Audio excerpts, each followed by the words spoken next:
almost like a develop, it's almost a development season. And so I've got it. I don't know, did Wally, did I share with you guys the language of hockey? No, I don't. Oh, um, did I share it with you, Wally?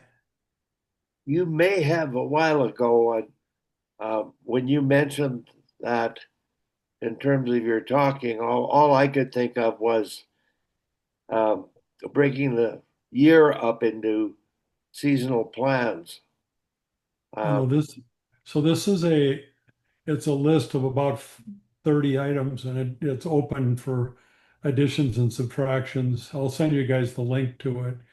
Um, because we assume when we talk to the kids that they understand what we're saying, but they don't always understand what above the puck, below the puck, box out, inside out, tracks, the room, all the stuff that we use in our language as coaches.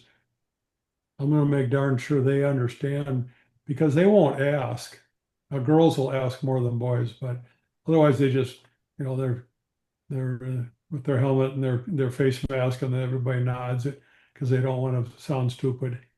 Um, and so we're doing some stuff with that, and then focusing on understanding the Royal Road, how to score goals, how to do zone entries, how to do face-offs effectively, and then it's about um, you know just and I found this when I was coaching the girls a few years ago. They overthink everything, and they want to know the right answer to every situation. And I finally just said, just go play hockey, just go have fun.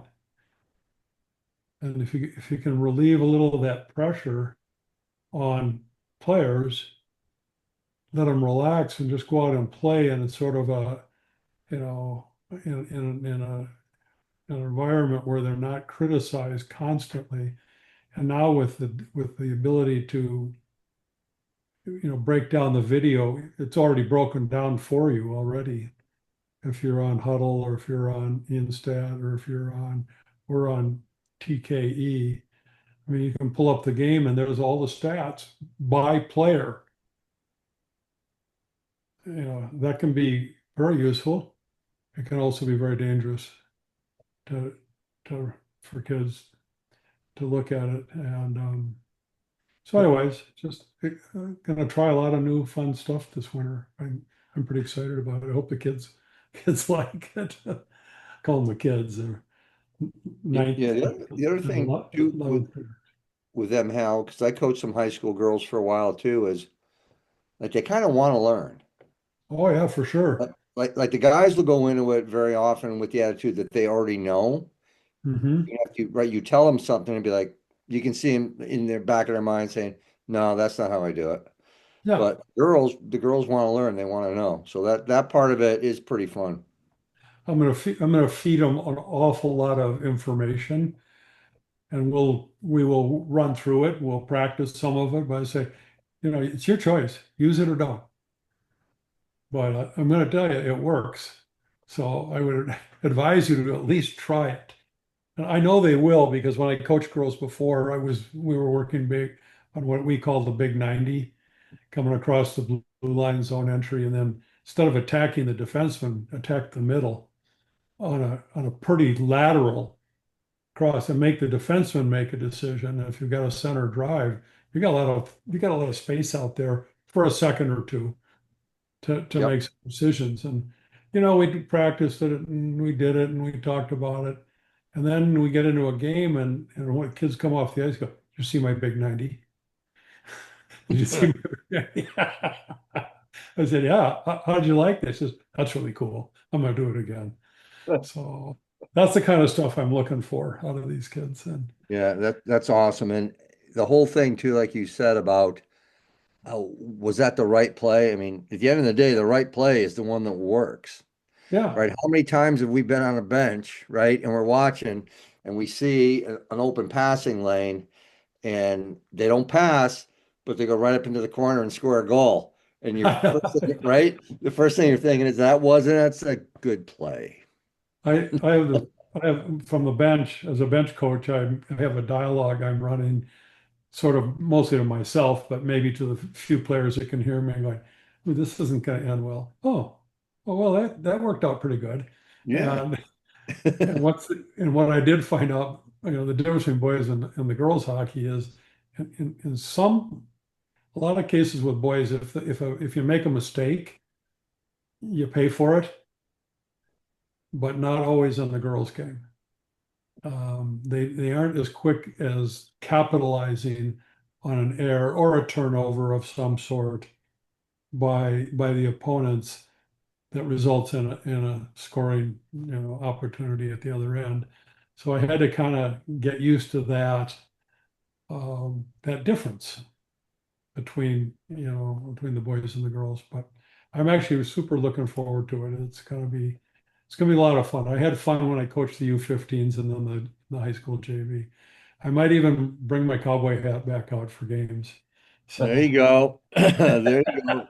That's awesome. Yeah, because I did it for 6 years. I had a friend that was a head coach and one of the local high schools, and I would go out and help them, and it was great. It was a lot of fun. At the time, I was coaching club college hockey too, so I was able to bring a little bit to the table as far as that goes.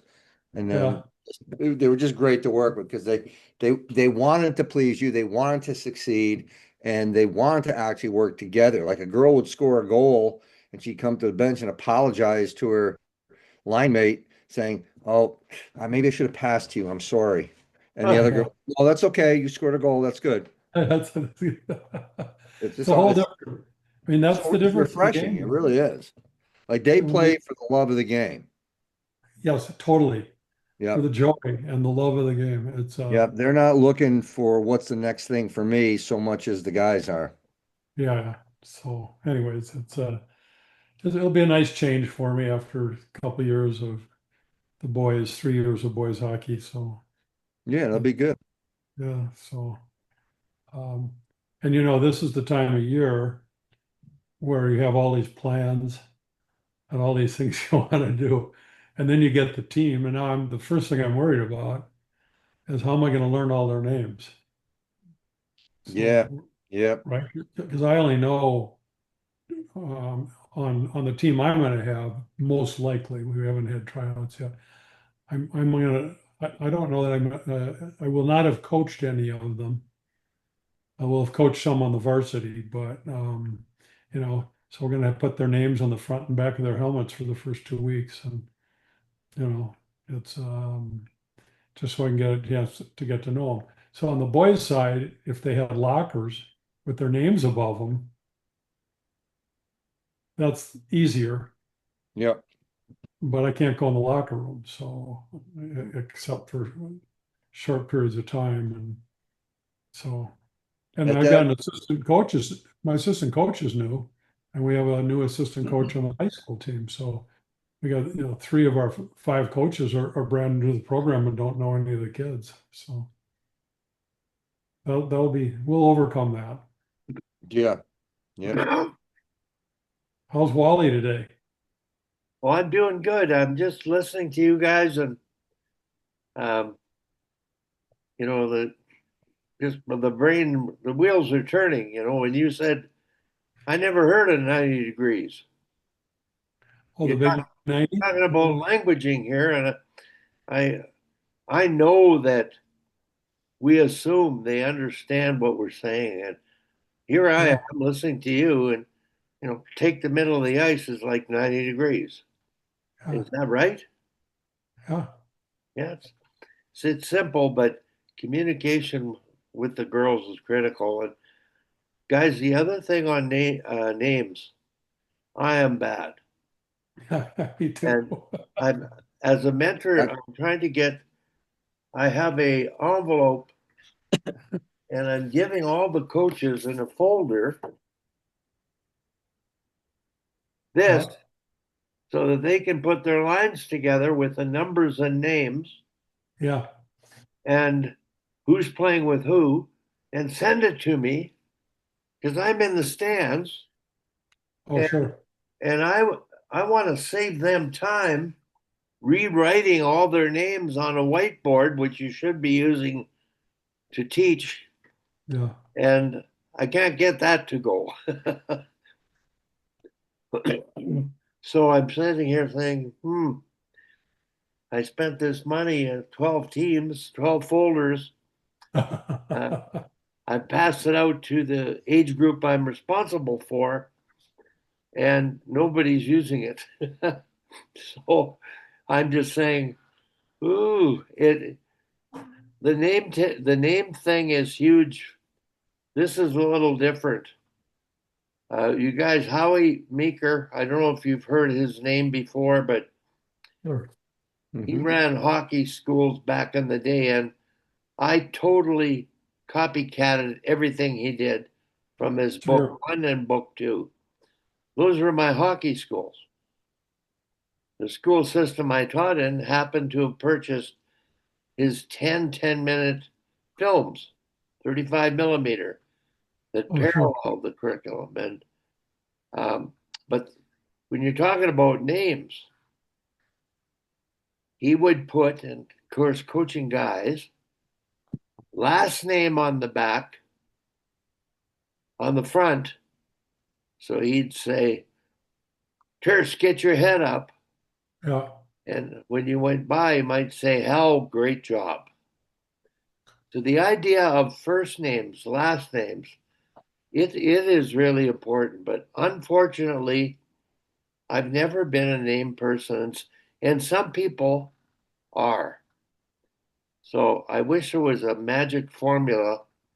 I've attempted to take pictures, write in the names and the names of parents because I'm running into them. But Yeah. if you have 11 teams and 20 players a team and double that for parents, I sort of give up at my age and say, you know, Yeah. you're all great, but um, the name the name is really really huge. So, like our season here, they probably played 12 games already, and Yeah. today Tom is on his way to a tournament in BC. Another coach has gone to Saskatoon with his U13 team. So they've pretty well done their thing. They've drafted, they picked their team, had exhibition games, and evaluated players and looked at, they had to make final decisions, and now they're down to the brass tacks. So I just sit back and say, I don't know what I can do anymore. I'm just the grandpa watching everything going on, and you get viewed differently when you don't have hair or your hair turns gray. Yeah. So it's just sort of these. I just smile inside my brain because everything they're talking about and you're talking about, been there, done that, heard that, dealt with that. Yeah. The languaging thing struck me immediately because one of our coaches, actually U13, a guy, played in Europe coaching his daughter. He actually spent went through this in the classroom with the kids, languaging. It was Yeah. quite amazing. Yeah. We're gonna do the same thing. And he asked them, and they told him, and he elaborated on it. And I happened to sit in, and I had to ask questions about, is that what you mean? Because Yeah. it can mean a great deal of difference. The idea of girls wanting to know why you're doing stuff, the Hmm. rationale.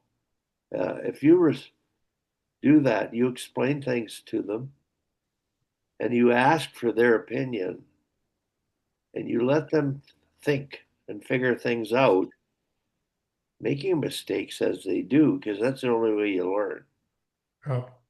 And I think you're going to just make inroads in terms of their growth and development because hockey is an intuitive game. You don't call the play. Right. You don't have a huddle and have a preset of options.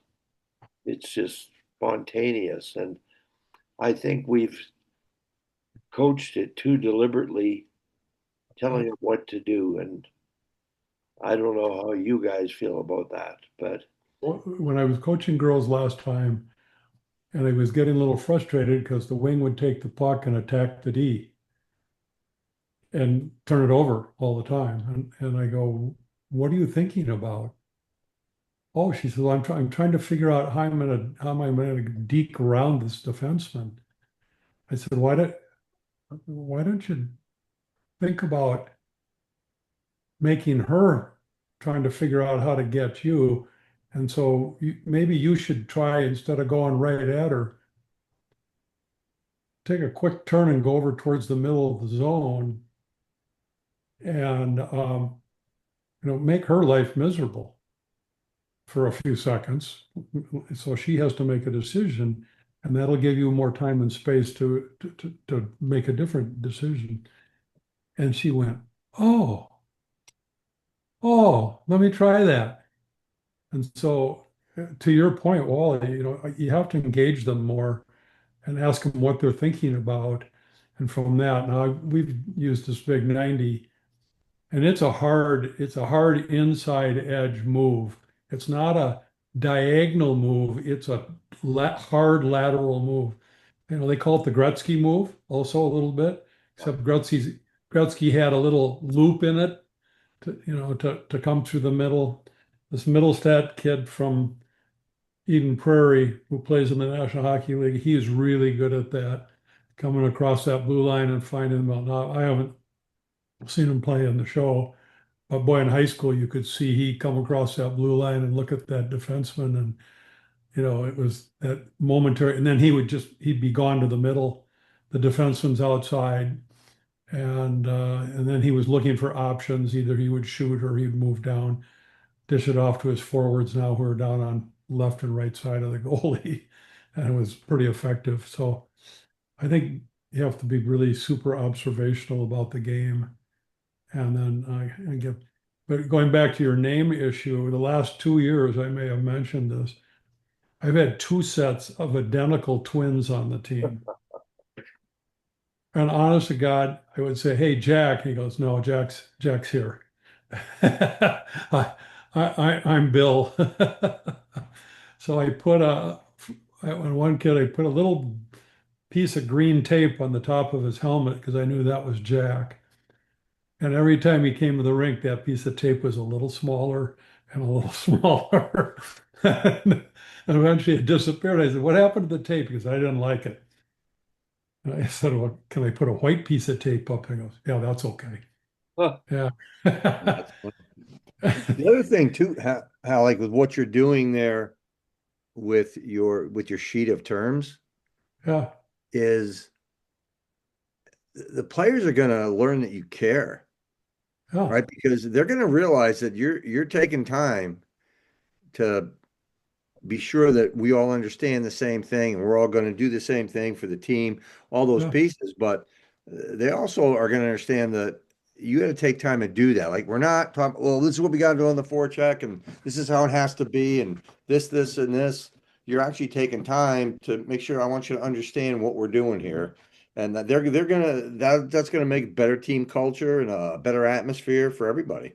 I hope so. When we hang up here, I'll send you the link to it. It's on a Google Doc, Yeah, please do. and then you can add to it or make comments along the way if you want. So I've shared it with a couple other youth coaches, and they go, "Oh, this is really great." And then they gave me a couple to add. They just told me, "Add these to it, will you?" Also, huh. and they're going to use it. So I don't know. It's just fun. When I first got involved in all of this with the Sharks and whatever, you go way back, and I had a lot of success. My teams were good because I had good players. I was in good programs, and I think I coached pretty well. And after a while, I got to thinking there's got to be more to this gig than just winning games. And I think it's winning hearts and minds. I think that's the real depth of being a great coach. And and it's far more complex. It's it's not. And it takes for every hour you spend on the ice with the kids, you probably got to spend a couple hours one-on-one, or you can't do one-on-one with girls anymore, or boys either, I guess. But in an environment off ice where you're relating and you're talking about hockey and you're talking about them, you're talking about their lives away from the game, to build those relationships that they talk about, which are so important. So you can walk into the room and say, how's your dog doing? I heard he's, or Yeah, one of the things I did, even all the way up into college, was the first couple of times we'd meet off the ice, because when you're Division 2, Division 3, you got 6 weeks before you can actually get on the ice and work with the kids, right. right? So I'd give them index cards and with their names on them, and I'd want to know what mom and dad's name was, brothers, sisters, what Yep. was your hobby, what was your favorite food, what was your favorite dessert, do Yep. your brothers or sisters play any other sports? And then you start to get to know them. Like you sit and read them because you got them in the gym, but other than that, they maybe have a captain's practice. Well, Yep. that's about what you can do with them. So you've got a ton of time as a coach to try to memorize that, or in some fashion really get to know them a little bit. And then like you said, you can have that conversations, because when you have a kid like at the college level saying, "Coach, come up to you and say, hey, I'm an uncle for the first time. My brother had a baby." Like, that Yeah. makes you feel pretty good that they're relating to you on a completely non-hockey level, as like you said, as a person, as a human being. That's pretty good. So I used to do I'm going to do it again this year, a questionnaire. It's a white, you know, and I asked some questions to get all that information. So, you know, so when I was coaching, I did this way back when I was coaching juniors too in the early 80s. So I asked a kid, what are your goals for the season? Kid writes, I think it'll be about 32 goals and 22 assists. And then they always have a couple kids that never put their Yeah, name on the top, like as if I knew I could figure it out pretty quick, but yeah. they couldn't even get their name on right at the top of the thing. But yeah, I think it's a, we have this kind of a thing. I don't know if you can see it or not. Yeah.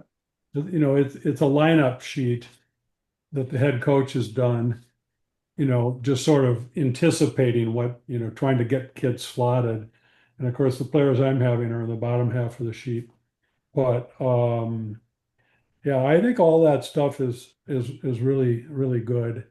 And then when we had a situation a couple of years ago, a move up situation, which kid should move up? And I went back to those questionnaires and the two or three kids that were in question. And I read those questionnaires over two or three times. And I told the head coach of the team above me, going, this is the kid you want. Just because, he's got the grit, he's got the desire, he has this, he's got the right support system around him. And I said, and it worked out really well. So, Yeah. Did you ever do, having been involved with USA Hockey, I'm pretty sure this was like a USA Hockey exercise where it's like a 20 question test hmm, that you give your players. It starts on the top, you put your name. The first line says something like, important attention to details is very important. Read through this test before you begin. So you give it to the players, and then about 8 questions in, there's a question that says, make a noise like your, or I put this in, maybe it wasn't in that one. Make a noise like your favorite farm animal. So all of a sudden, I did this with my college team. There's guys filling this thing out. All of a sudden, guys are mooing, they're making chicken noises and all that, right? I And love, then, and then I question love it. number 17 says, Yeah. now that you've gotten this far, write your name on the top of the paper and put your pencil down and go no further. So the guys that read it through, attention, again, first line, attention to detail is important. And the first direction is read through before beginning. And the amount of guys that didn't do it, like the guys that did it are just sitting there laughing their butts off. It And was, the others are gonna answering 12 more questions or yeah, something. yeah, it was awesome. That I love it. I'm gonna try something like that. Thank you. What a great and I think the girls would love it. The girl, yeah, and you see, like the girls are probably going to be better at paying attention to detail, but you might get one or two that don't, and it's just fun. Oh God. Well, I want them to have fun this year, so we Yeah, start we start off the season fun. I mean, I want boys to have fun too. Don't get me wrong, but it's a different ethos, I guess, if that's the right word, um, about why we're here and what we're doing, and yeah, and that would be interesting to see. Now you've done the boys and the girls asking that same question and seeing if it was different and to what degree a girl's answer is different than a boy's.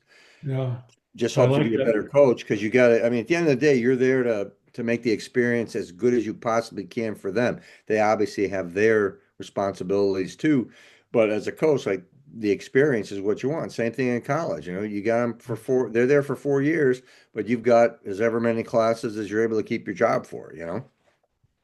Boy, speaking of that, it's like I'm watching, the Gophers got beat by Michigan Tech last weekend.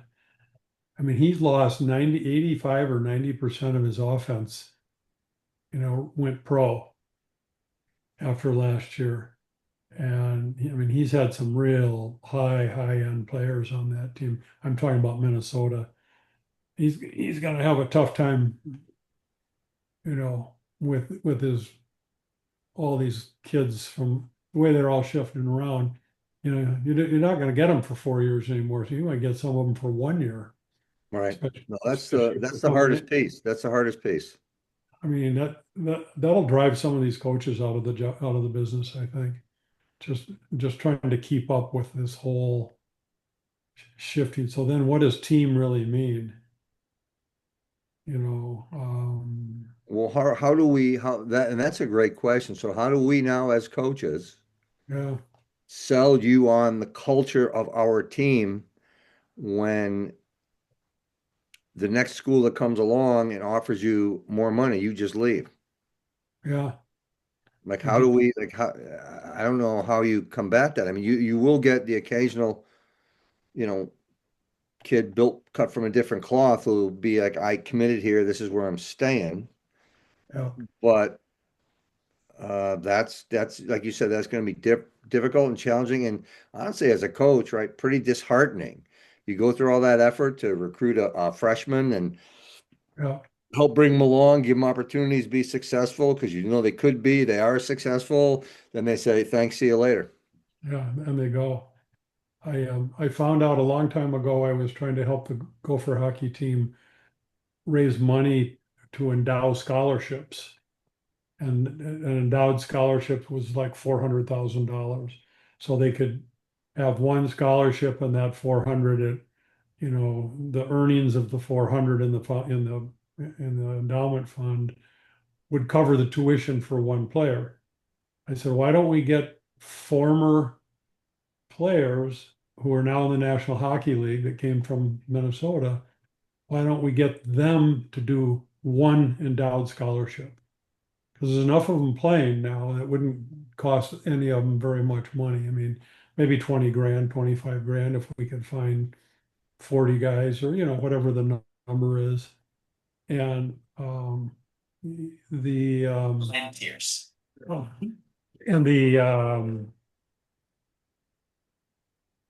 and the answer was when I was talking to Don Lucia was coaching them, and he said our problem is we sort of have tried that, and the players think they did us a favor by coming here, and Yeah, they don't owe us anything. Now that's really sad. and the only guy that really stepped up was a fourth liner who never didn't play very much, but he got very successful in the financial business, and he built out their locker room for them when Mariucci Arena, the new arena was built. he paid for the build out of the arena, and they wanted to put a plaque up with his name on it, and he said, no, don't do that. So I don't know how many people even really know that he did that for them. But now, this has been now And we're 50, that was how long ago? oh, it was 15, 18 years ago. Yeah. So now I don't know if that's with the whole thing with the money now. I don't know if that's exacerbated or not. I don't know. It's interesting, Wally. I don't know if you guys follow the BCHL at all, but I'm seeing some kids here from Minnesota that have been bouncing around in junior hockey with very little success, and they're now in the BCHL. And I think I saw the number of kids from the CHL that have come down here to play college hockey is somewhere around 300, which might be a little more than, I mean, I read, God, I see so much stuff every day. But, I mean, there's only 1,500 kids playing Division One hockey, or somewhere around that number. And if 300 new ones arrived out of Canada, that's just out of the Western or out of the CHL, Canadian Hockey Leagues. Um, and then the BCHL is, I've seen some of these kids. I coached one of them, and he's not he's not the kind of guy I'd have on my team, especially in junior hockey. But this is like his fourth junior team, and he's got a commitment to a college. We'll see how long that commitment actually lasts. But I don't know if you guys, is there any talk up there about up in Canada, Wally, about uh, the sort of competitive realignment of these leagues? I, I think there's talk about it, but it's wait and see. Yeah, It's evolving, it's changing. I look at our university roster in Calgary here, and now they've got more junior A graduates, like kids from the BC League. yeah, It always used to be the Western League or CHL, where they had guaranteed scholarships. okay, And if you play junior A, uh, which is the BC League or the Alberta Junior League, yeah, very few made the jump to the CIS League. okay, Now, with CHL players going to the States, it's yeah, opened the door for junior A opportunities to go to school. that's cool. That's a good thing because Oh, for sure. I think the bottom line of university hockey is student athlete.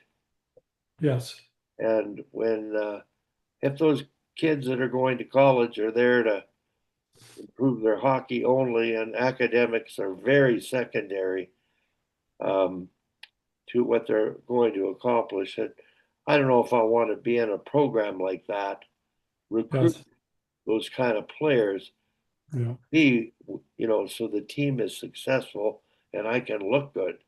Uh, I think the longest lasting coaches are the ones that have the right perspective and just stay the course, and they're doing things in a pretty ethical fashion, and in the end people are going to come back to them when they're older and thank them for having coached them. yeah, I think that's, the John Wooden years ago, after his 15th national championship, was asked by a reporter, what do you think of your team and your players? He said, well, ask me in 20 years. yeah, And, the reality of us in our conversation here is it's all outcome oriented. Where are they going to go? Who's going to make the NHL? It's like it's the be all and end all. And to me, yeah, it's really important.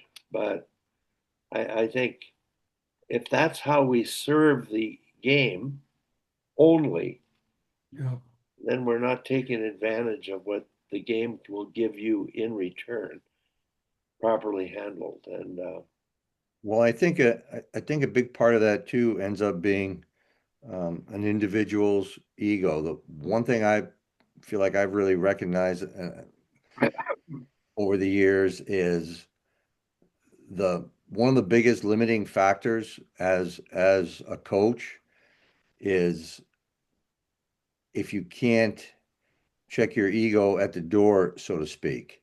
And what Oh, you're talking about is really it's fun, but it's also some measure of egotistical too, that I'm only measuring my success on, hey, I got, Johnny who played or Janie that played pro and well, I coached that kid or I had them, and then not realizing that, maybe you had that was three kids on your team, but there was another 20 or so who became parents and doctors or uh, just had their own businesses and just really became good human beings. yeah. That's not sexy, right? That's not, wow, look at that, right? But if you just mentioned the one person that you coached that played pro, all of a sudden you're something special. Whereas the fact that you have former players who didn't do that, get to that level, but still call you and have contact with you, Yeah. I think that's how you know that you actually became a good coach. You were actually a good coach because you developed those relationships. And, at the end of the day, that's going to be the difference maker because we all end up in the same place. You got that right. Yeah. Yeah, you kind of think who's going to come to the funeral? Yes, there you go. But I won't know. That's the only downside. Like, I won't know. How big of a place to tell me? We can probably just do it in a locker room somewhere, and then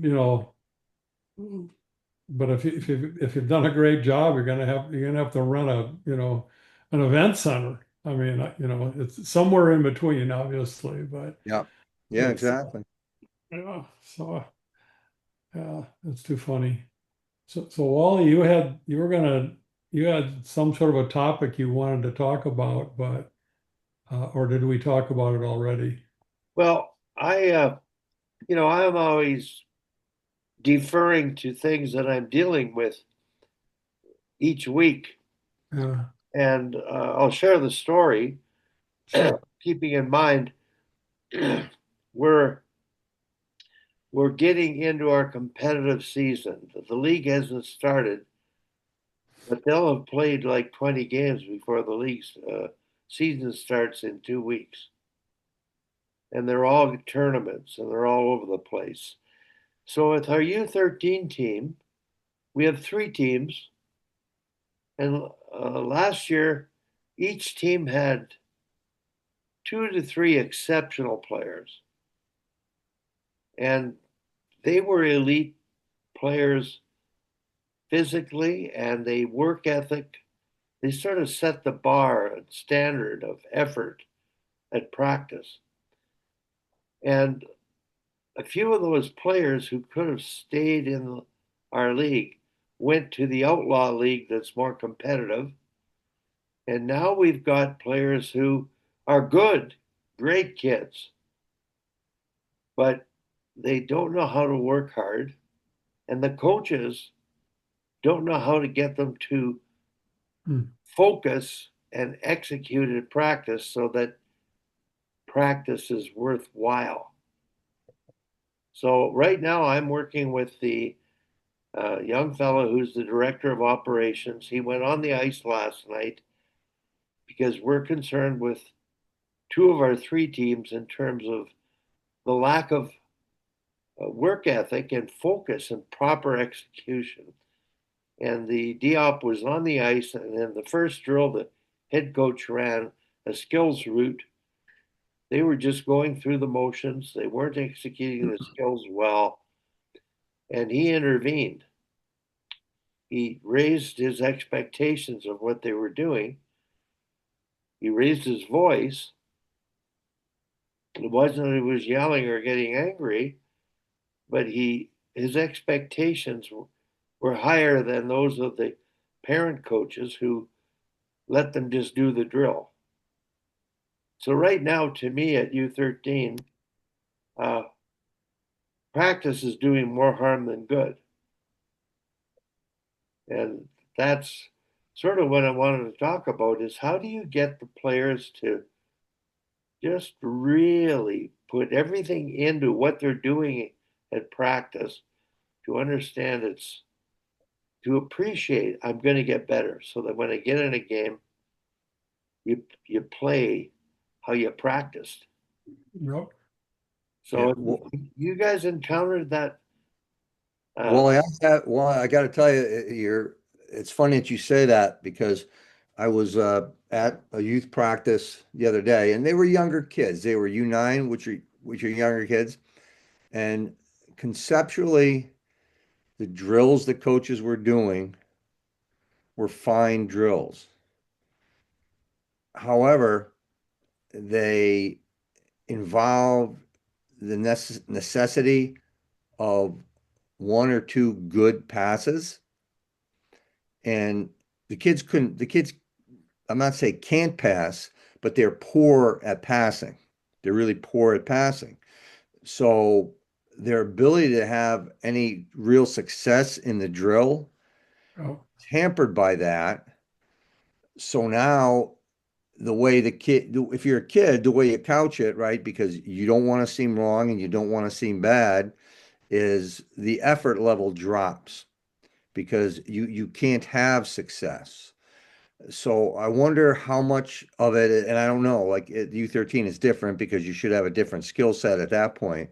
But how much of it is their ability to actually be successful in that drill is potentially what's holding maybe some of them back to not really try that hard or not really go after it because they can't be successful because the practice I saw, I just used everybody knows the phrase, the cart was way too far in front of the horse. Like you're asking kids to bump pucks back at U9, pick it up, come up a wall while the other kid comes up, pivots, opens, make a tape to tape pass. Most of the passes they couldn't time it, and the kid bumped it fine because you're just bumping it to an area. But then when the other player came up around the cone, they either weren't in a position to present properly or the pass just went behind them because that person couldn't time it well. And they didn't stop the kids and say, okay, we recognize this. Let's get our passing correct. So I wonder how much of it is some at times anyway. I don't know if it's again, I don't know if it's your situation, but at times is the drill such that it's difficult for them to be successful because they don't quite have the skill set yet to be able to actually be as good as the coach hopes they can be at it. I think what you said is exactly the problem. Um, Coaches don't know how to regress a drill. Yeah. When you describe that drill, I'm thinking, okay, we're looking at U15 players here, double A. U9, I'm looking at them handling and feeling the puck and catching it and handling and feeling it. Everybody teaches no dust passing now, and they slap the passes and they can't pass skating. Right. There's so many teaching regressions. And I have a good example from last night, guys. The head coach was going to do a five player breakout. And we convinced him to work uh, a breakout on each side and one end where the D retrieved,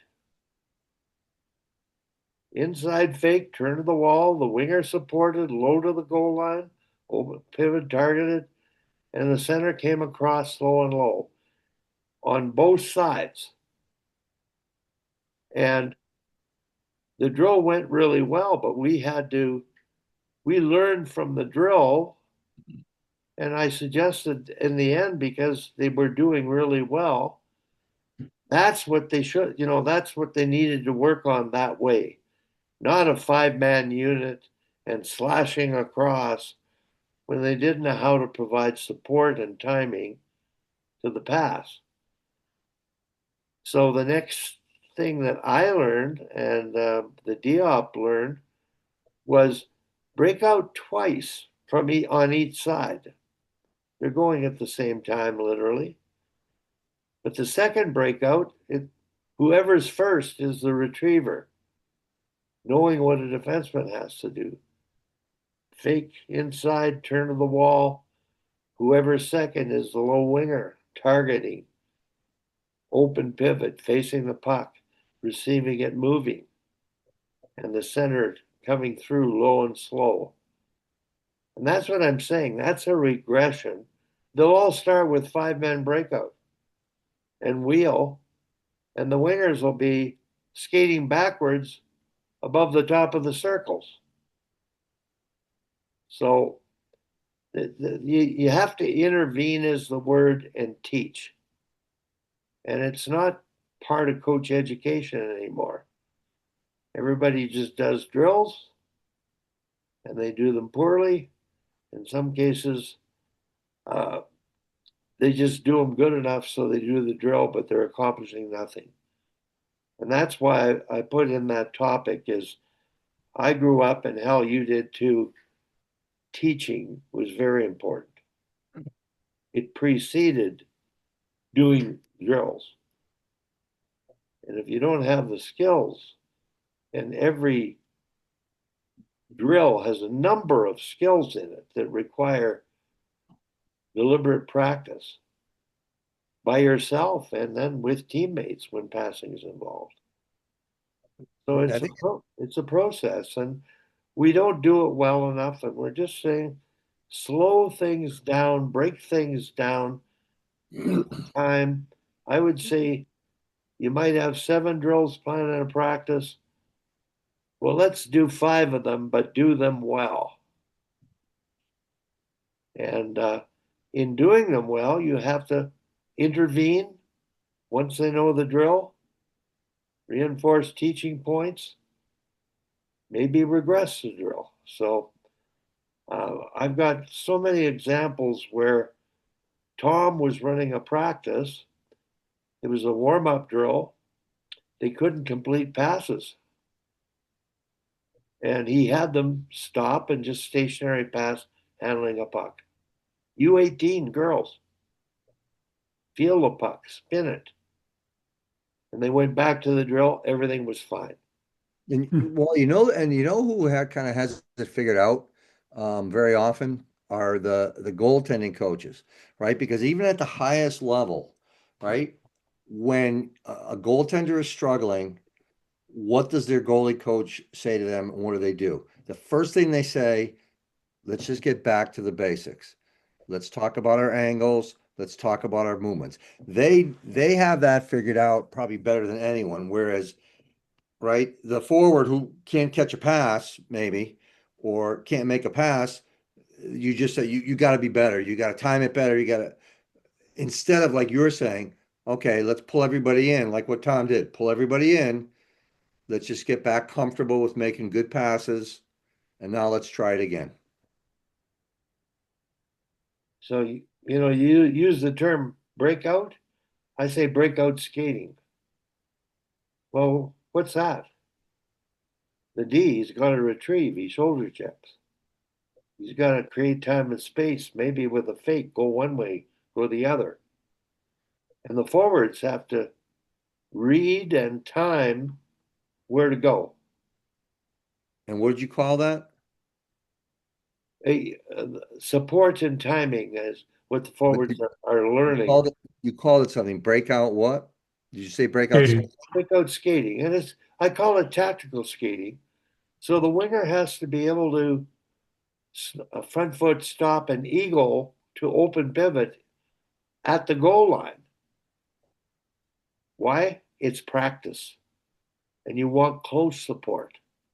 Hal, you got a new term to add. So you I'm, I'm exaggerate, taking notes.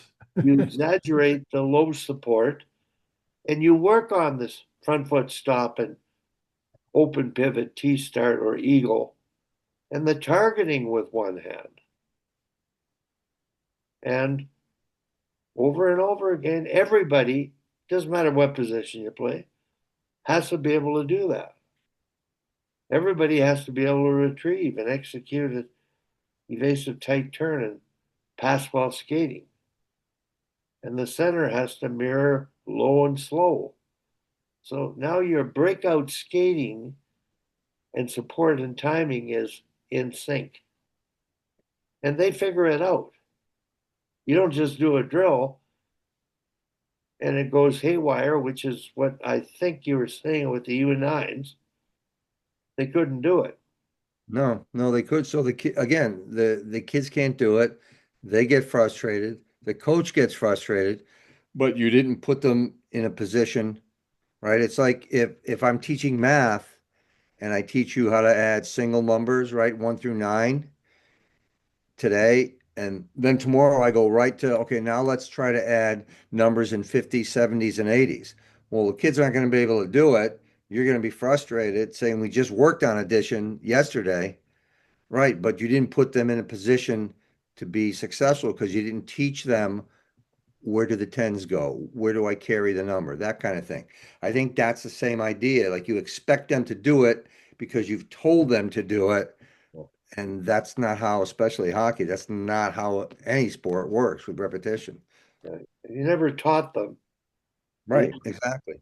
you never showed them and taught them at their level that they needed to be done at. Um, because we just copy drills. Well, the drill says this is where you go. And it's those little details within the drill that are essential to game execution. So I get worried because I'm an anal detail guy.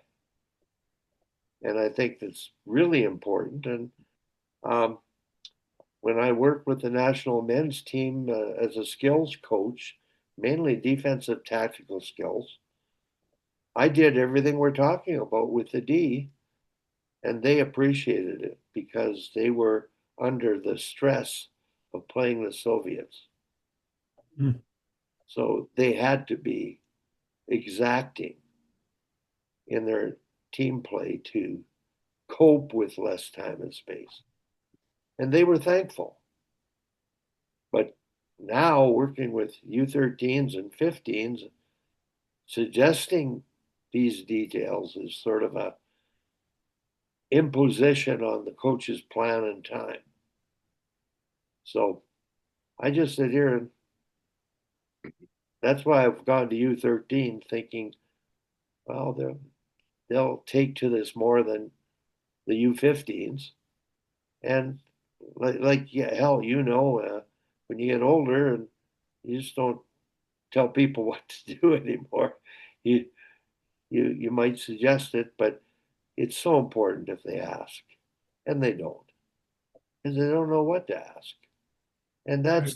that's Um, nothing wrong with that. yeah. They It's just okay to know what you don't know. That's how you learn. yeah. So the lifelong learning thing is really this whole Thursday call. That's what it's all about. Like here we are spinning our tires, talking about the same thing, and we get up on our tangents of, oh, I coached this kid and he played the NHL, and I'm saying at the end of the day, what are those kids going to do when they're done hockey? What do they learn from playing hockey that the sport teaches you if you've coached it properly? You haven't built entitled players who went coast to coast, stayed out too long, took bad penalties, were uncoachable when they left you, and unemployable when they quit hockey. Oh, And that right. that's that's the disconnect of sport with the business and the sport of sport. The results are important, and you want to get the best results you can. But if you do it the right way, you're going to feel a lot better about what you're doing. So I think you can do both, but I think the process can be exhausting And as long as you can understand that that is what your job is, and that is, again, there's a lot of fun in that other pieces that we're talking about, then you should keep coaching. Once it only becomes uh, oriented by success, unless you're just making a ton of money that you need, it's not that much fun. Well, I have a U13 coach, played in the NHL, played in Europe. His daughter's on the team. He runs the most focused, intense practices I've ever seen. His teams get to the provincials every year. And at the beginning of the year, before the teams were picked, you were still looking at players. He played his best players. In fact, at U15, his power play is 5 forwards. He's created that now. What are your thoughts about that, Hal? 5 forwards playing a power play at U15. Well, it's the two, it's the win at all costs versus a development approach. Um, I mean,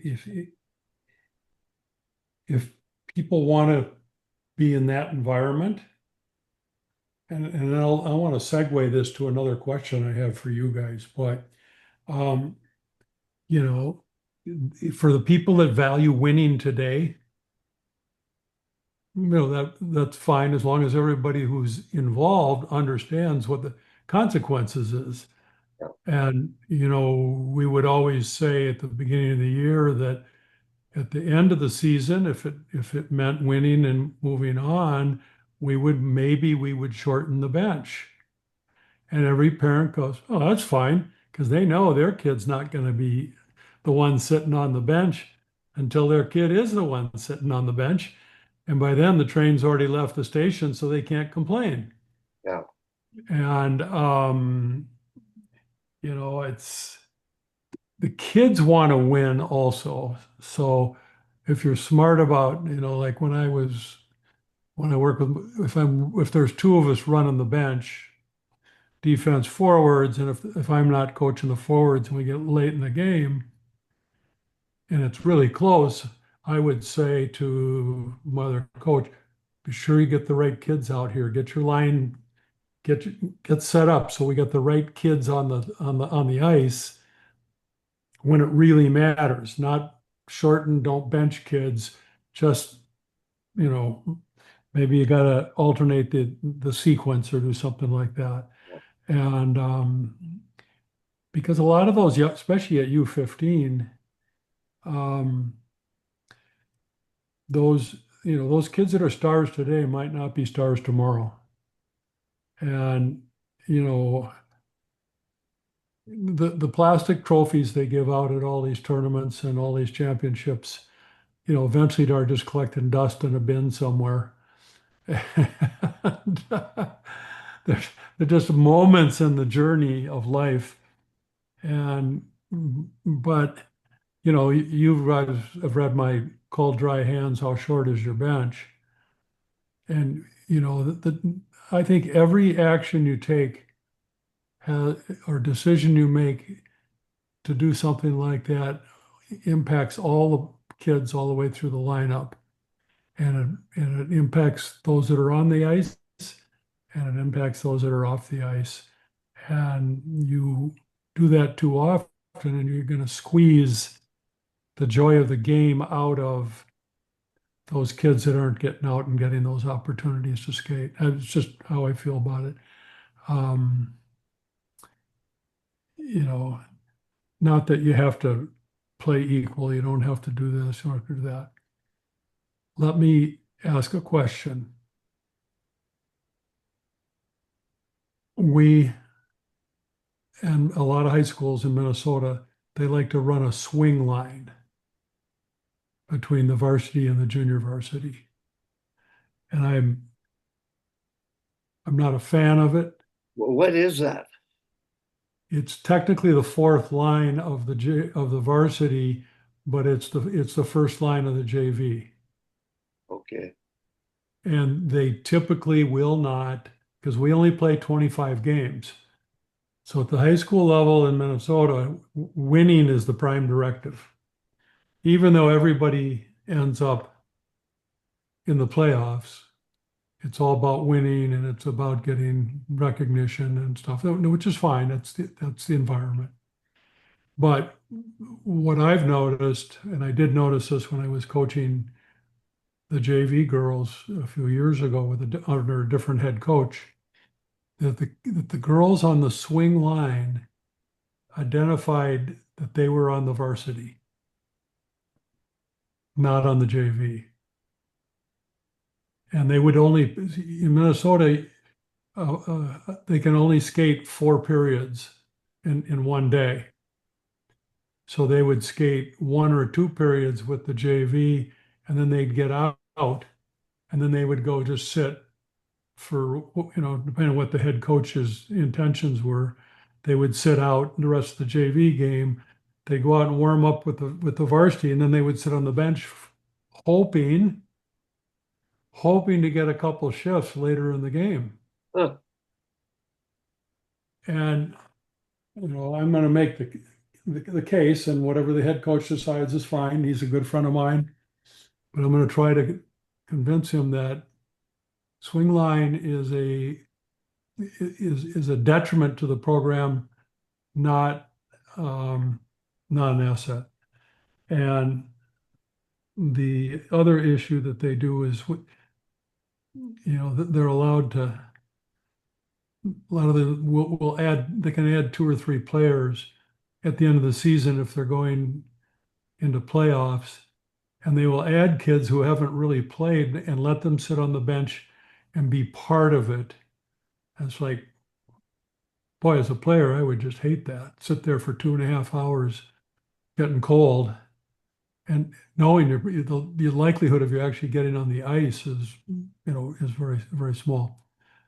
But I know that if you were to talk to a swing line player and say, what team are you on?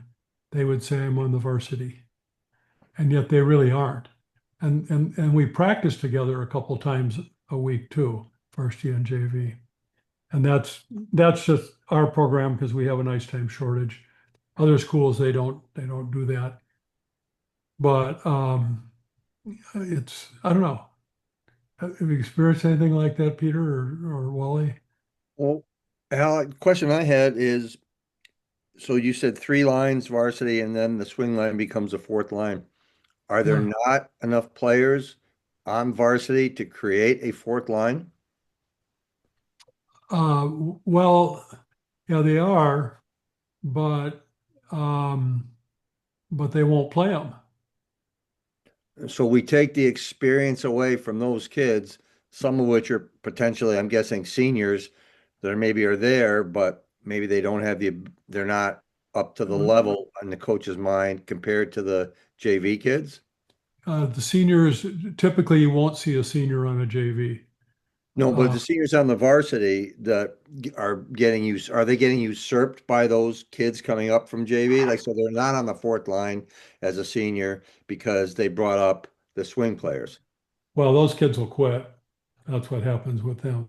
If they bring up young kids, older kids will, and so there's a couple different things going on here. So, with the girls that, maturing faster and the development of girls hockey is coming bottom up for the most part.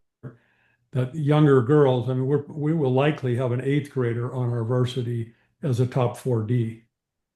Well, she's going to replace somebody who thinks they're going to be a top 4D. Oh no, I don't know the talent that well. But what we've got here, I mean, we're a single A school, not a double A school, and so we don't have the talent. The talent spread is about 3 lines is about as deep as you're going to go. Okay, and you're going to play 1-2, 1-2, maybe 1-2-3, 1-2-3, even on the boys' side, because it just isn't, because you'll have some teams are going to play 1-2, 1-2, 1-2, 1-2. And so if you're going to be competitive, you've got to try to match up the best you can.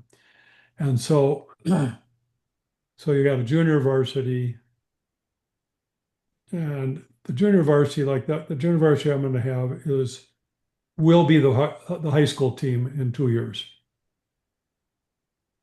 But if you keep pulling 3 or 4 kids well, away from practice from the younger kid, their teammates, and have them practicing with the older kids who are stronger. I mean, I'm okay with that occasionally, but this whole idea of, well, I'm on the swing, so I'm not really on the JV. I'm on the varsity, and I just go down and help those kids. Well, they're all going to be on the same team within 2 years. It's just sort of the psychology of, and maybe this is just my coaching, I don't want the best players to be gone because I think they will inspire and set the pace for the kids that are younger. And you try to operate as a team, except the top of your team keeps disappearing to another team and then they don't get to play. I mean, if they were going up there and they were going to play the third and fourth line a lot, okay, that's a different deal. But they don't. Now I'll see how they work this out. The other thing is that with a 25 game schedule, your top line are your top six forwards are your top six forwards. And now if you're playing, forward nine through 12, who's sitting on the bench? Your top players are sitting on the bench. Hell, I don't mean to interrupt, but I think I have to. Um, you can't be a two-line hockey team. Hockey is not a two-line sport, Yep. and four lines. If you're getting adequate ice time, it's like, what? How many minutes is that? Now, what's happened with our association? We have Instat, Yeah. and the minimum number of minutes a player is range of time is 10 to 12 minutes in a game. Right.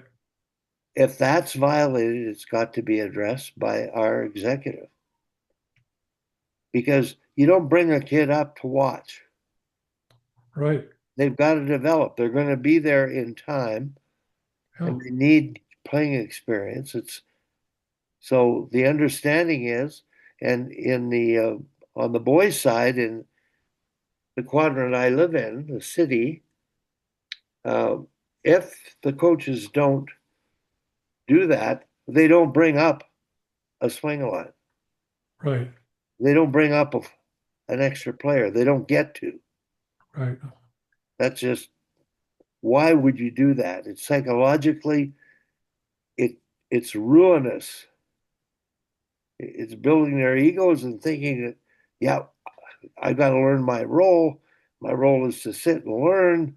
And I think the role of a coach is to transmit belief, not to win, but transmit belief that you can win. And that the minutes and the instat tracking of those minutes is an objective way of measuring. And I know if you're playing three-line hockey in the States, at what point do they actually play four-line hockey? They don't. So how long are your games? Well, ours are 320 stop. See, we only at the high school level they only play 17 minutes. Yeah. So that's 9 minutes less than what you guys are playing. And I think the JV we'll play 17 minutes, but we don't get a resurface between the first and second period because they want to get the game done faster. Yeah. So to your point, Wally, which is really super, the average kid's going to skate 12, 14, 15 minutes, maybe if they're special teams kids. Yeah. And, and then if you put a fourth line out there, everybody's minutes start, they start to drop. And, your top players are sitting there watching it. And I know, I know of a coach that a few years ago would bring the swing line up after the JV game and let them play during the first period. And then they'd be done and then they'd be off the bench. And the response was, I said, well, why would you do that? Well, then they don't have to sit there and wait until the third period. And I go, and if we're behind by a couple goals, we got two more periods to catch up. Well, he figured out that wasn't a very good idea. So he abandoned that idea. So anyways, you know, it's sort of this whole idea that you have a varsity and a junior varsity, and it's like we're all one great big team, but in reality, you aren't one great. I mean, you are as an organization, but team is a little more specific, and you've got seniors, juniors, 10th graders, ninth graders, and maybe eighth graders in the mix. There's a lot of dynamics that are going on amongst all of this, a lot of emotional stuff, especially on the girls' side, um, that can really mess up your coaching, I think. But I Well, don't I think know. the philosophy of why you're coaching Yep. precedes how you coach. Yeah. It influences how you coach. 40-second shift lengths are ideal. Yeah. Energy systems physiologically require maximum effort, and 40 seconds are ideal. Yeah. And I think it's generally speaking, we're trying to encourage that everybody gets to play all situations in the first half, Yeah. earned roles in the second. And that's what we're trying to do with our association right now. And everybody's happy because they're getting to play. Yeah. And some are getting to play more, but it's not to the point where the kid is doesn't feel part of the team. He gets a chance to kill penalties. If you've got a lead, the line's going to get a chance to play power play. Yep. And it's not about the outcome, it's just about being valued as a member of a team to contribute. Now, Yep. I don't know if you guys followed the Oilers and Flames last night, but this is a perfect story. I thought Connor McDavid, he took a pay cut, right? Yes. Yep. And then they played last night, and Connor McDavid and Draisaitl played both power play and PK. And their shifts were longer Yeah. than everybody's. Yeah, they were better, but who won the game? Like, and what are the third, fourth line players, or in that case, the second, third, fourth line players, not getting on the ice quite a bit because they're out there? What are they thinking of each other? I'm glad you took the pay cut, but make the players around you better, not Yeah. one player. And as long as they do that, I don't care if they win the cup. I was really optimistic with the pay cut, but if the coaching philosophy is to double shift on the power play and PK, they will not win. It's physiological impossible to win. Yep. Get to the playoffs and the grind. Everybody has to be going. Yeah, to your point too, Wally. How many players are on the JV team that you're Well, there talking could about? be, there could be 20. So if you bring up, let's take the goaltenders out of the mix. If you bring up, and assume you have two goaltenders, so you got 18. So are you telling 15 other kids that you're not good enough? And that's the message you're sending, assuming are they bringing the same three up for the fourth line every time? Are they rotating players through? What are Well, they doing? that's the typical way of doing it. But the other thing that's typical is that those kids will only get a couple shifts total. probably in the third period, depending on the score. And if this game's close, they won't get in at all. And are those the best kids supposedly off the JV that are coming? Are Yeah, they the same kids? So you're telling 15 other kids on your team you're not good enough. When yeah, the reality is we had tryouts and 18 of you weren't good enough right. at that point. You weren't ready. You You weren't weren't ready. So ready to go. play JV, quote Yep, unquote, be good enough, become ready, and then let's move together yeah, and we'll be potentially that much better. To me, it's similar to like in the States where you have kids that jump around to AAA programs and all that as they're like 12 to maybe 14 years of age, and they're all over the place when they live 10 minutes from the local rink. yeah, And then you see them at the high school, and there's bags from like 5 or 6 different AA or AAA teams, but yep, you're all playing for the high school when you could have all played together and come up together and probably had a better high school team. yeah. So I there's to me it sends that just it really sends it doesn't send a good message. It sends a really terrible message to those other 15 kids. yeah, I agree.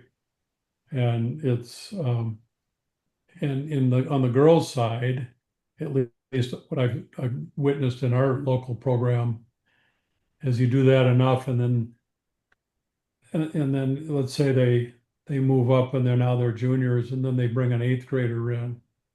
That junior will quit in a heartbeat. In a heartbeat. And then you have that situation unfortunately where I think we talked about it here, right? Somebody mentioned it, I think it was here. One of your goals as a coach is don't be the kid's last coach. Yeah, And that's what happens. Like you can say all you want. Well, it was their choice to not play. You created the situation. yeah. Or you squeeze the life out of them, Yeah. and they go find something else to do. Yep. And they might go play U19 or something, but when they don't see a path forward, and I look at this when I was coaching high school hockey, people get wound up about stuff, and we were an average team, a little above average and competitively. And they go, remember this, this is just high school hockey. This is not the National Hockey League. Yeah, but in their minds, it's a path, right? Oh, I know. And it's like, where are you going? I mean, let's have some fun while we're here and enjoy the experience. We used to do a team video every year. We had a guy we paid, and he would come to games and he would take he put together a highlight video clips, and then he would interview when the season was over. He'd come in and he would interview each of the seniors um, individually and ask them what their best memories were.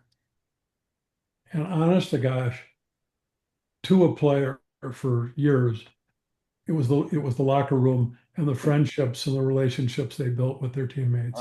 Plus trip. 100%. Yeah. Yeah. I mean, Yep. not that we beat Blake and we beat Breck finally, not that we knocked Orno out of the play. They never said anything like that. It was just the relationships and the fun that they had as a group. And so there's a lot to learn. If you pay attention, there's a lot to learn in coaching. Yep. And Players can teach you a lot. yeah. So, See anyways, how those teams that had more fun probably won more than they lost. we did. Not only did they win more than we lost, we were, I always say we're a B team in an A league because we very, very rarely had one A level player Yeah. playing against programs were playing their best players. And these kids weren't good enough to play on those because it was a private school. And I think the environment and the way we coached them, they were very successful at overachieving what you would normally expect from those kids. I mean, I had to teach a 10th grader how to skate for gosh sakes. He'd been a C level player, And, here he is on my varsity because of our numbers. But, he came along and he contributed and, you know, and ended up at West Point not to play hockey. And he went to Yale because he decided he'd rather be the president than take orders from the president. Anyway, but you're right. I mean, it's it's really about culture and all that stuff. But we'll do the best we can with whatever the circumstances are. I'll be a good soldier and I'll do whatever the head coach wants to do. But I don't know if you guys are watching the baseball, but up here in Canada, the Blue Jays are sort of they're our country's team. And to knock off the Yankees, oh yeah, we're talking about culture and coaching and managing. yep. And I'm listening to the interviews after the game about the lineup, and the players are talking about the top third and the bottom third and the productivity of the bottom third. Some of the guys who spend more time in the minors than in the bigs that are all of a sudden more reliable. Yeah, Now, our home run hitter, Guerrero, he was hot in the last game, but he's been in the tank for about a month before that. yeah, So when you say top six, bottom six, there's no such thing. There is in reality, the big money guys are expected to go through, but these guys given an opportunity to feel part of a team, and they beat the Yankees with their bullpen because they had no starting pitchers. So they had eight pitchers pitch in the game. jeez, I think one of them had point 0.9, two of them had point 0.9, and a couple had 1.2 innings. You know what I mean? yeah, yep, And the way the new players that have come in, traded, brought up, they're given no chance, the transmission of belief amongst the group is there. And once you think you can, you will. yeah, And it's same in minor hockey. I look at a kid, let him out there, look, see what he can do, yeah. learn, Go make a play. and make a play. Yeah, If that's on us, and it's on the association. So our association is saying if they come up, they play. Period. And we have to address that because it's about transmitting belief, and everybody's a part of the team from every age group up to the next level. It's just there's a philosophy of the culture of development to be the best you can be, and it's a process. And I think it's just great having the Blue Jays get this far and do what they're doing. But what we're talking about here is the Blue Jays. It's incredible what they've been able to get out of everybody in the lineup. And I think in the end, I don't care if it's the Stanley Cup or the Minnesota High School Hockey Championships. When you look at the teams that ultimately win, they're going to be the teams that were a team. totally. And that's the fact of the matter is the best team wins, not the best players. Yep. So I'm really glad we were able to get into that. My biggest concern is just getting coaches to get the most out of the players at practice. And, Yep. being able to push them, and how much is too much at U13 girls.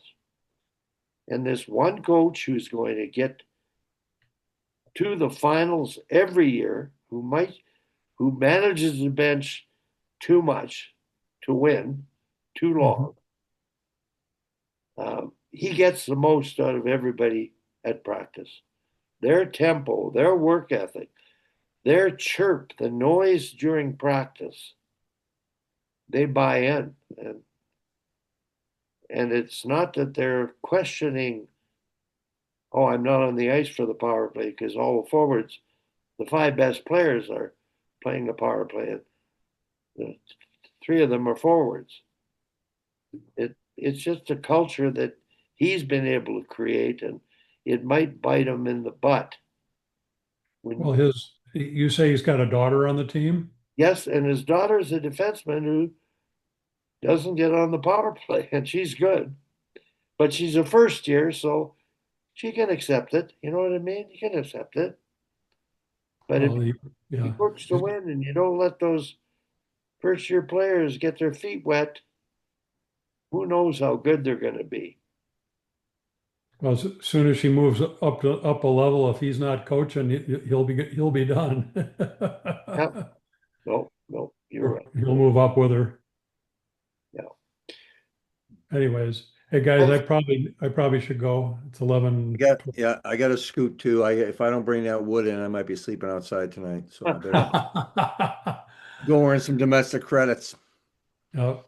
Thanks very much, guys. Great talking to you. Yep. Now, look forward to next week and have a great weekend.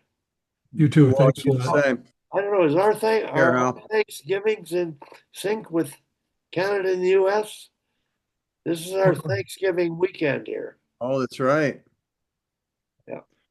That's right. When my son went to prep school, there was he would get he was in Canada, so they would give the US kids the Canadian Thanksgiving as well. So he got two Thanksgivings.